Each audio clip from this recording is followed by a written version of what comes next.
Hello, everyone. My name is Eli Shaw, and I work with TaylorMade Golf.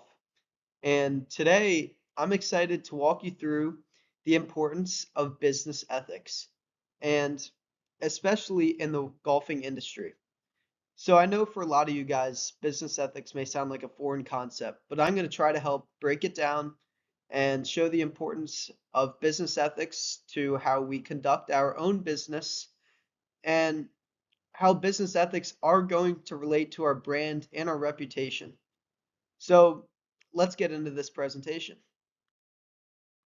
Let's first start off by asking, okay, what is business ethics? So a clear definition is they're the moral principles and values that guide the conduct of individuals and organizations in the business world. So it is about doing what is right and not just doing what is going to get you the most profit. Ethics are going to shape a company's brand, their reputation, and long-term success. If you can conduct business ethically, then people are going to trust you, and they're going to trust that you're going to do the right thing, and that's how you build that long-term success and build that brand.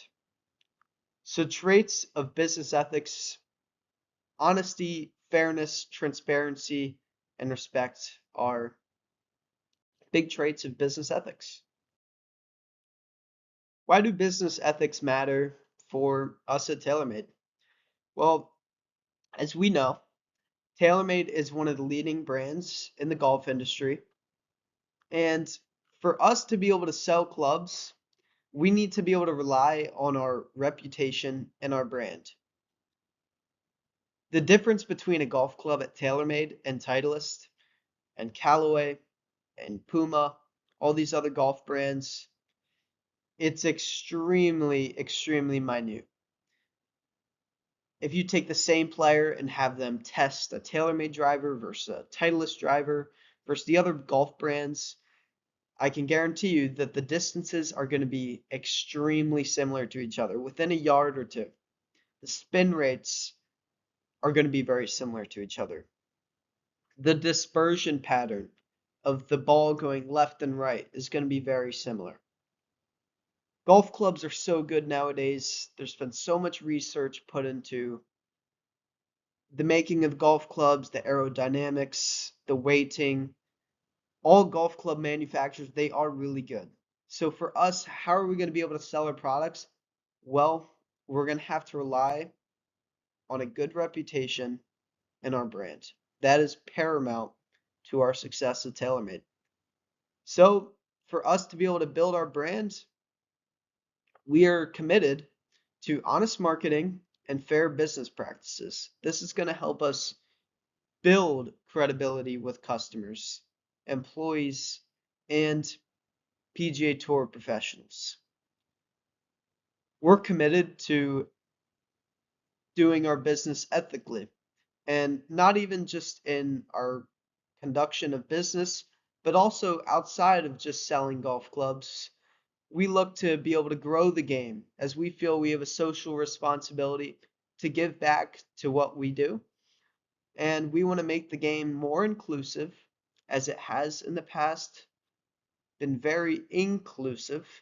So we're trying to grow the game, make it more inclusive, at the same time, conduct our business ethically to build our reputation. Let's look into an example of ethics in the golfing industry. This was going to be between Polo and star golfer Justin Thomas.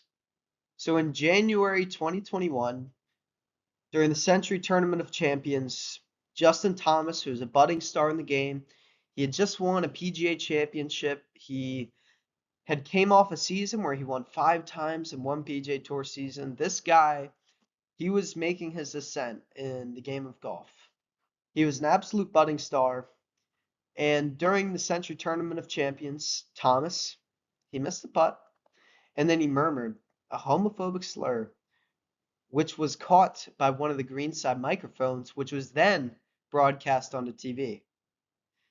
And Thomas, he received a lot of backlash for this on social media. This social media post by the PGA Tour, it spread like wildfire.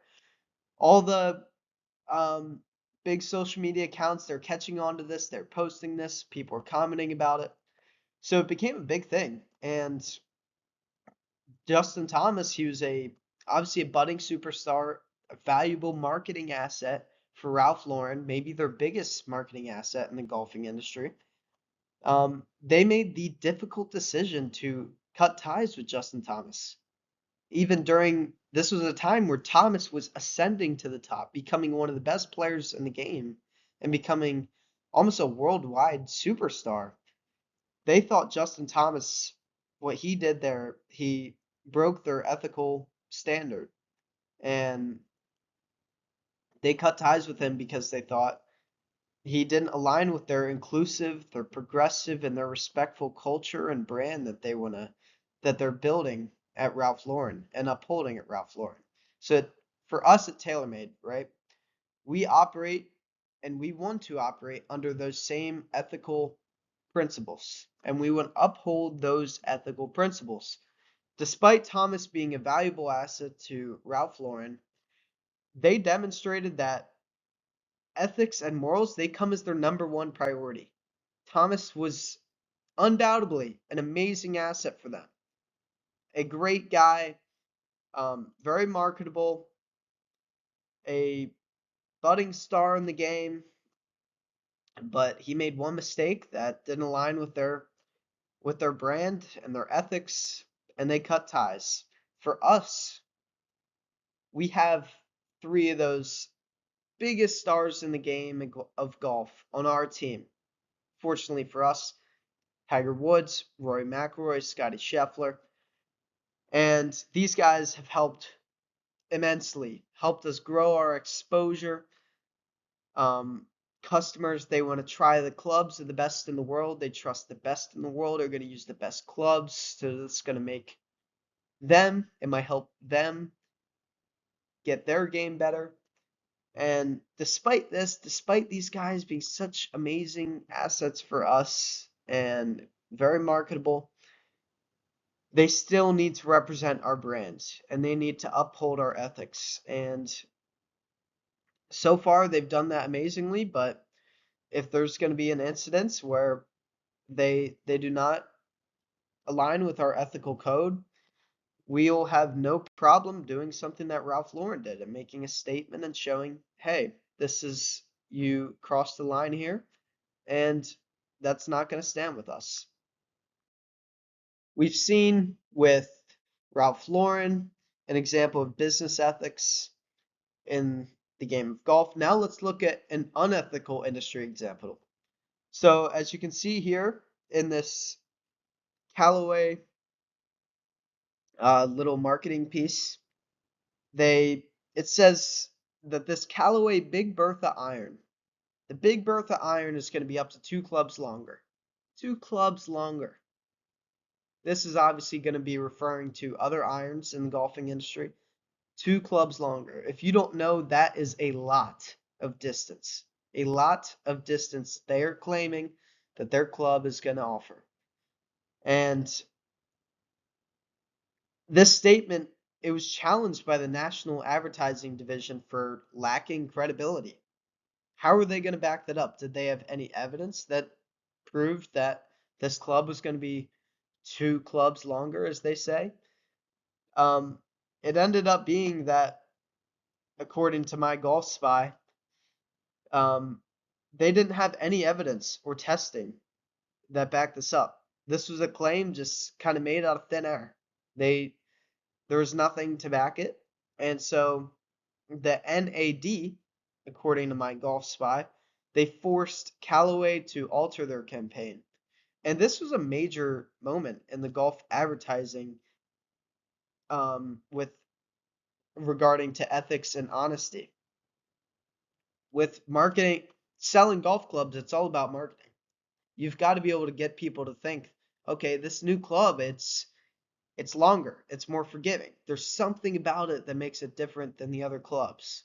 But at the same time, it's important that you market ethically honestly, you're transparent with how you market, and you don't just make false claims like this. And this really hurt Callaway because now, after this happened, a lot of people lost trust for what Callaway, um, their marketing, their advertising. They're like, okay, if they say their new driver is the longest driver, well, they said their Big Bertha iron was 2 clubs longer, and it ended up not having any evidence to back that.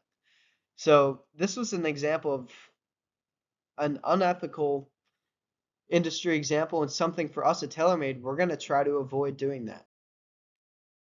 As we look at business ethics as a whole and look into the future, business ethics are only going to become more important as we go along into the future. Gen Z and the new up and coming customers throughout the next few years, they are increasingly looking for companies that are going to uphold and match their values. When there's bad information that comes out about a company, especially in the digital world, it is going to spread like wildfire.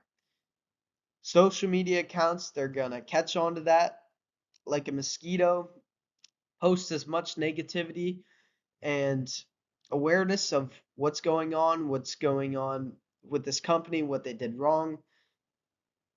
And if you get caught red-handed in the social media world, the digital world, you are going to pay for it. So the way to avoid this, conduct business ethically. For us at TaylorMade, we've done a good job of this. And as we see at the bottom here, sustainable success requires sustainable practices. Conduct business ethically, do everything ethically, and you're not going to have any problems with our brand or our reputation. So here's some final thoughts and takeaways. Business ethics, it's all about making the right choices. That's what you have to know. Making unethical decisions to try to get short-term profit, it's not a sustainable way of doing business. People are going to catch on to it. More than ever now, again, like I said, in the digital age, if you get caught red-handed, it can destroy your reputation. And for us at TaylorMade, our business practices are guided by integrity, honesty, and respect.